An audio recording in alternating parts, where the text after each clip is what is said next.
Hola hermanos, muy buenas tardes, ¿cómo están? Espero que estén bien. Pues aquí en la casa mandándoles otro video, anticipando que pronto vamos a poder reunirnos. Estoy muy contento con eso y les voy a dar el anuncio en esta semana en algún momento. Hermanos, es que este es el devocional del miércoles y lo que quiero compartir es otro mensaje de Jesucristo a otra de las 7 iglesias de Apocalipsis. Recuerden ustedes, por favor, que las 7 iglesias realmente existían en el primer siglo. Juan el apóstol está en la isla de Patmos, está tomando nota.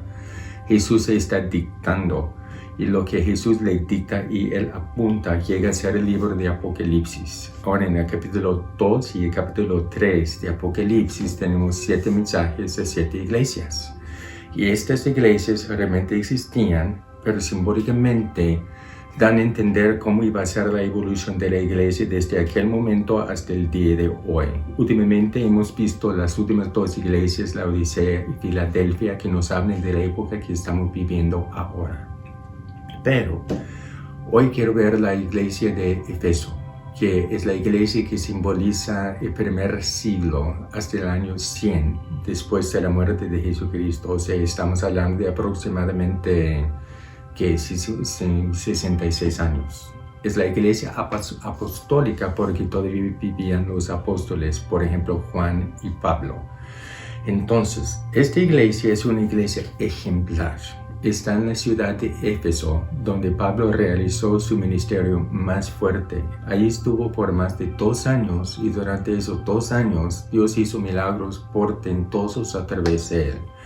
A este extremo, que tomaban un paño que Pablo había tocado, llevaban ese paño a algún enfermo que estaba en alguna otra parte, ponían el paño sobre el enfermo sanaba. Ese tipo de milagro, pues, sorpresivo, ¿no? Muchas personas aceptaron a Jesucristo y Pablo dice esto acerca de Éfeso. Él dice que se me ha abierto una puerta oportuna para que yo comparta, pero hay muchos adversarios. Ahora, la iglesia de Éfeso estaba en la ciudad número 2 del Imperio Romano. El templo griego más grande de todo el mundo ahí estaba, el templo a Diana, una diosa pagana. Había mucho paganismo, mucho sensualismo, mucho materialismo, un ambiente bien feo, pero ahí es donde prosperó la iglesia de Jesucristo. Y esa iglesia realmente hizo muchas cosas muy buenas, pero como siempre, Jesús corrige lo que hay que corregir. Ahora, él empieza hablando al ángel de la iglesia. Recuerden ustedes, por favor, que en este sentido el ángel de la iglesia es el pastor, como Jesús nos dice en el capítulo anterior que no hemos visto. Así que está hablando a Juan. Juan está tomando nota para pasar la nota al pastor de la iglesia para que él comparta con sus feligreses. Y para nosotros, en la época que estamos viviendo, es un mensaje directamente a toda la iglesia en todas las naciones. La iglesia de verdad que se compone de los que realmente tenemos fe en Jesucristo, sin tomar en cuenta la denominación. Ahora, vamos a empezar la lectura. Estoy en Apocalipsis 2. Jesús dice: escribe al ángel de la iglesia en Éfeso, el que tiene las 7 estrellas en su mano derecha, el que camina en medio de los 7 candeleros de oro, dice estas cosas. Varias cositas aquí. Si usted es pastor o líder, quiero que usted sepa que usted está en la mano derecha del Señor. La mano derecha del Señor significa por lo menos 2 cosas bíblicamente. La protección del Señor, usted está protegido. Y también la autoridad del Señor que Él despliega a través de su ministerio, pastor o líder. Tenemos que entender que aunque nos sentimos a veces como solos o como que la gente no se da cuenta o la gente no está respondiendo, líder, pastor, Dios está con nosotros, nos tiene protegidos y su autoridad se despliega a través de nosotros. Entonces, cuando dice Él que camina en medio de los 7 candeleros, como nos dice Jesús en el capítulo anterior, los 7 candeleros son las 7 iglesias. Es importante entender que Jesús está íntimamente involucrado en la vida de toda iglesia de verdad. Él camina para arriba y para abajo inspeccionando todo, para corregir, para animar, para redarguir, todas esas cosas. Jesús está presente, ¿lo sintamos o no? Entonces, Él dice esto: yo conozco tus obras. Esta iglesia era una iglesia muy ocupada. De hecho, se dice que de esta iglesia salió el evangelio a todo el imperio romano porque la gente llegaba a Éfeso por motivo de negocios, entonces llevaba el evangelio a sus países. Es que ellos estaban muy ocupados, arduo trabajo, trabajaban de forma ardua. Les voy a leer todo el verso y después regreso para comentar. Yo conozco tus obras, tu arduo trabajo, tu perseverancia, que no puedes soportar los malos, que has puesto a prueba a los que dicen ser apóstoles pero no lo son, y que los has hallado mentirosos. Además sé que tienes perseverancia, que has sufrido por causa de mi nombre y no has desfallecido. Estas personas hacían por lo menos 7 cosas muy buenas. Trabajaban arduamente, no dejaban de trabajar. Ahora, ellos fueron salvos por la fe, pero la fe produjo en ellos obras, en este caso el evangelismo, el compartir la palabra de Dios, la santidad, cosas así. Dice tu perseverancia, tenían ese fruto del Espíritu Santo que se llama la paciencia, perseveraban a pesar de las adversidades en la vida, que no puede soportar los malos. Ellos mantenían la pureza doctrinal en su iglesia. Ellos no permitían que las personas vivieran de una forma insanta y sin decir nada. No eran como las iglesias modernas en los Estados Unidos, en Europa, que admiten cualquier clase de barbaridad nada más para llenar bancas. Estaban dispuestos estos que estaban en la iglesia de Éfeso a decir que no, así no. La Biblia dice que no, no. Entonces otra cosa que hacían muy bien es que ponían a prueba a los que llegaban pues jactándose de ser algo en el Señor. Es que miraban, examinaban, analizaban y no recibían a las personas farsantes. Y hay muchas personas farsantes en la iglesia de Jesucristo hoy día. Otra cosa que hacen muy bien es que ellos sufrieron por la causa de Jesucristo, por causa del nombre de Jesús. Pablo dice en alguna otra parte, cuando está animando a Timoteo, un poco antes de morir Pablo como mártir, dice: todos los que quieren vivir piadosamente en Cristo Jesús padecerán la persecución. Esta iglesia estaba dispuesta a padecer la persecución que viene cuando uno realmente vive para Cristo, cuando uno realmente proclama a Jesucristo. Y dice, y no has desfallecido. Estas personas tenían aguante. Ellos podían seguir adelante a pesar de los obstáculos en la vida, obstáculos puestos por Satanás y sus súbditos. Ahora, la parte que viene ahora es una parte que me ha afectado mucho. De hecho, este mensaje no me gustó mucho al comienzo porque sentí que el Señor me estaba hablando directamente. Y siento que nos está hablando a todos los cristianos, sobre todo en este país, directamente. Estoy en los Estados Unidos.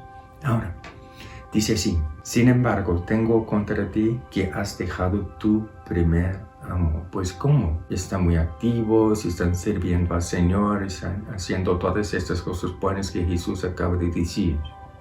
Pero lo que había pasado con ellos, el ministerio había llegado a ser nada más una responsabilidad, una carga y una rutina.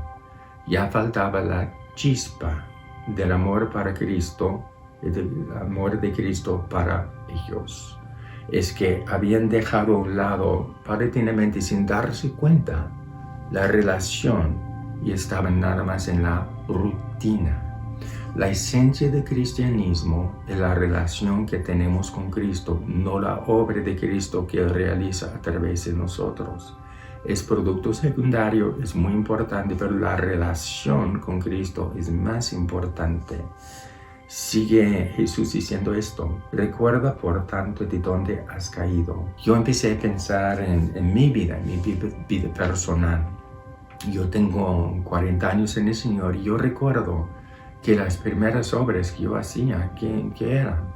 Yo estaba tan fascinado con la palabra de Dios, me encantaba alabar a Dios. Los momentos de alabanza en la iglesia eran los momentos mejores de toda la semana para mí.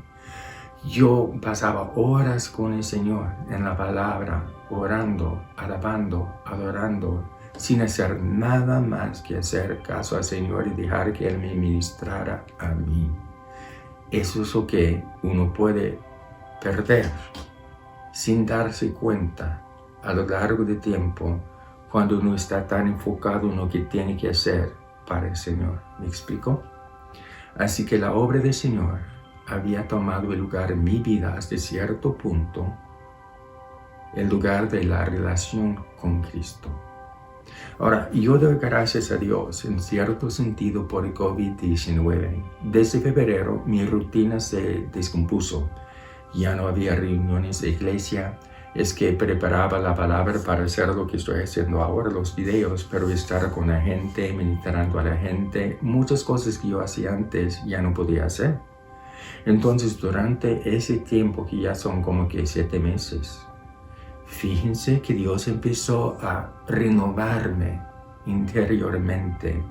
Empecé a pasar más tiempo con el Señor, escuchando al Señor, dedicándome más a la oración que a la actividad, más tiempo a la relación que a la obra. Y ahí es donde empecé a como cobrar otra vez esa chispa que había menguado a lo largo de mis años de servicio al Señor. Yo tengo 40 años en el Señor y por más de 25 años he sido pastor. Antes de eso andaba de misionero un tiempo. Entonces, cuando acepté al Señor andaba de soltero, no tenía ministerio, no tenía familia, nada más tenía a Dios, ¿sí? Con el tiempo Dios en su misericordia me dio familia, esposa, hijo, hija, una familia lindísima. Dios me dio un ministerio con gente lindísima. Dios me dio un trabajo excelente, etcétera, etcétera, etcétera. Pero esas cosas me imponían, a mi parecer, muchas responsabilidades. Y mi error fue no andar en el yugo con Cristo para que Cristo me diera las energías para llevar a cabo mis responsabilidades en cada ámbito de mi vida. Y como tal había dicho al Señor, efectivamente, sin pensarlo así, pero efectivamente lo que hice es que gracias Señor por este ministerio, por esta familia, por este trabajo, ahora me lo llevo yo. Entonces dejé a Cristo a un lado sin darme cuenta. Y cuando dejé a Cristo a un lado sin darme cuenta, menguó la relación personal que yo tenía con Cristo. Entonces eso es lo que provocó cierta sequedad en mi vida espiritual. Eso es lo que apagó hasta cierto punto, no todo, pero hasta cierto punto la chispa que está ahí cuando uno está así con Jesucristo, ¿verdad? ¿Qué más pasa aquí en este pasaje? Recuerda por lo tanto de donde has caído, arrepiéntete. O sea, para mí que no seas tan independiente y haces primeras obras, las obras de oración, alabanza, pasar con el Señor, Él y yo. De lo contrario, yo vendré pronto a ti y quitaré tu candelero de su lugar, si no te arrepientes. Ahora, hablando en términos de una iglesia, si el pastor o los líderes de la iglesia pierden esa chispa, la iglesia también empieza a perder la chispa. Se vuelve una iglesia rutinaria, de mucha actividad, de reuniones acá, reuniones allá, pero carece de la vida que viene de la relación con Cristo. Hay muchas iglesias, una vez llenas, que están vacías ahora. Me acuerdo de la denominación de los metodistas. No digo que todas las iglesias, los metodistas, están vacías y muertas, no digo eso. Pero lo que sí digo es que ese ministerio, esa denominación empezó a raíz del ministerio avivado de los hermanos Wesley en el poder del Espíritu Santo. Había tanta cosa, un avivamiento grandísimo que sucedió en Inglaterra y también en los Estados Unidos en el siglo XIX. Pero ahora no es así. La denominación no es así. Pienso en las iglesias pentecostales, no todas, pero en muchas.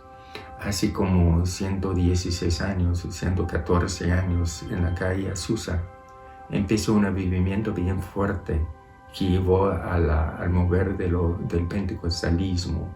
Y eso ha llegado a todas partes del mundo y Dios ha hecho mucho, mucho.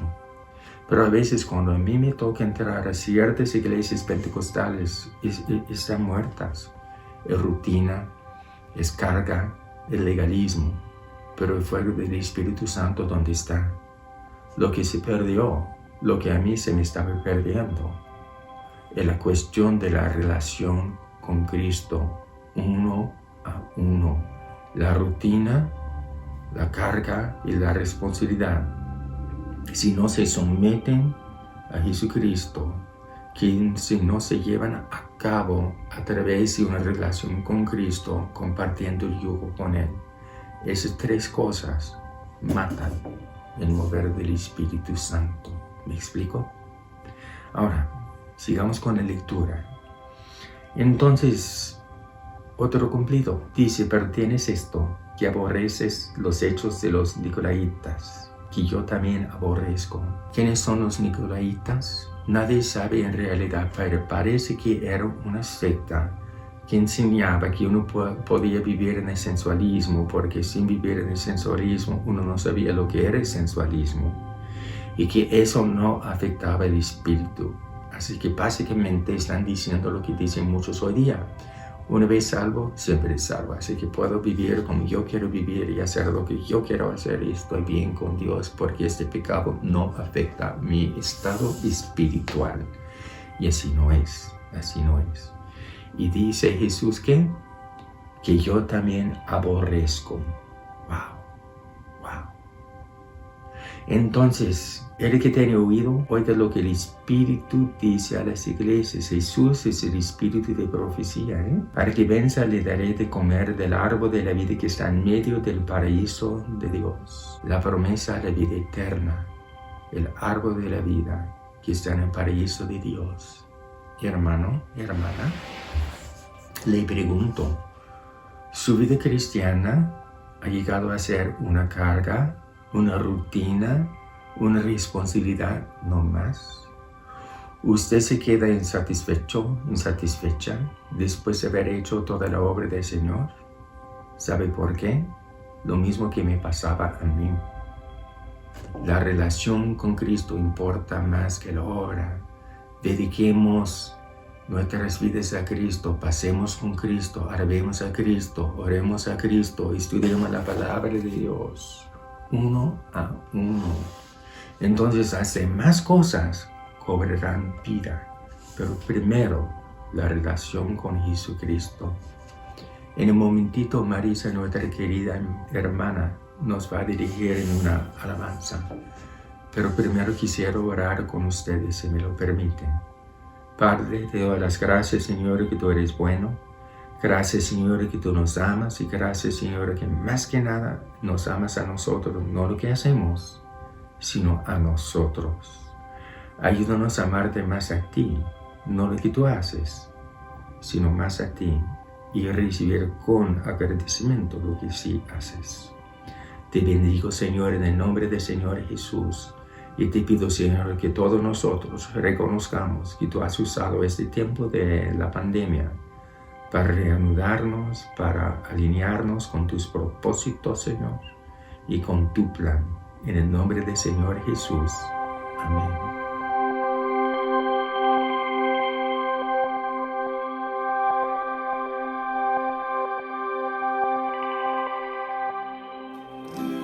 Dame tus ojos, quiero ver, dame tus palabras, quiero hablar, dame tu parecer,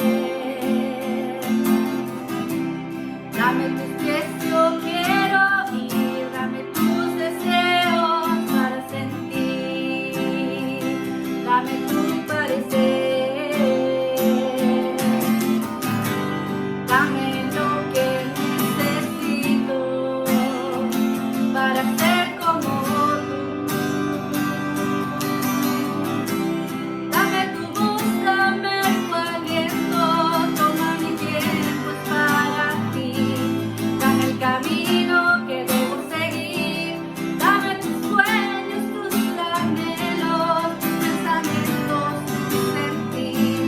Dame tu vida para vivir.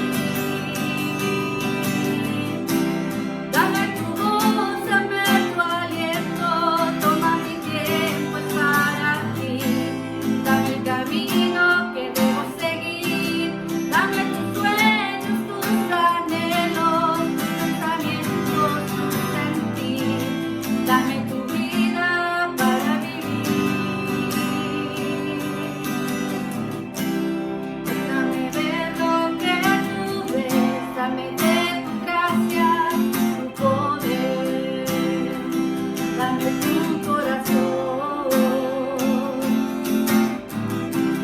Déjame ver en tu interior para ser cambiado por tu amor. Dame tu corazón. Dame lo que necesito para ser como tú. Dame tu voz, dame tu aliento, toma mi tiempo es para ti. Dame el camino que debo seguir, dame tus sueños, tus anhelos, tus pensamientos, tu sentir. Dame tu vida para vivir. Dame tu voz, dame tu aliento, toma mi tiempo es para ti.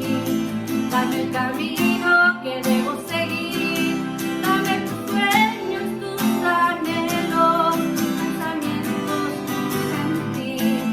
Dame tu vida para vivir. Dame tus ojos, quiero ver.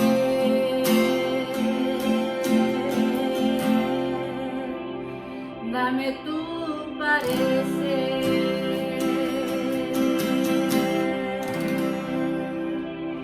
Hermanos, Dios los bendiga y esperamos que sigan compartiendo estos videos con familiares, con amigos y nos podemos ver hasta el domingo y alabar juntos otra vez.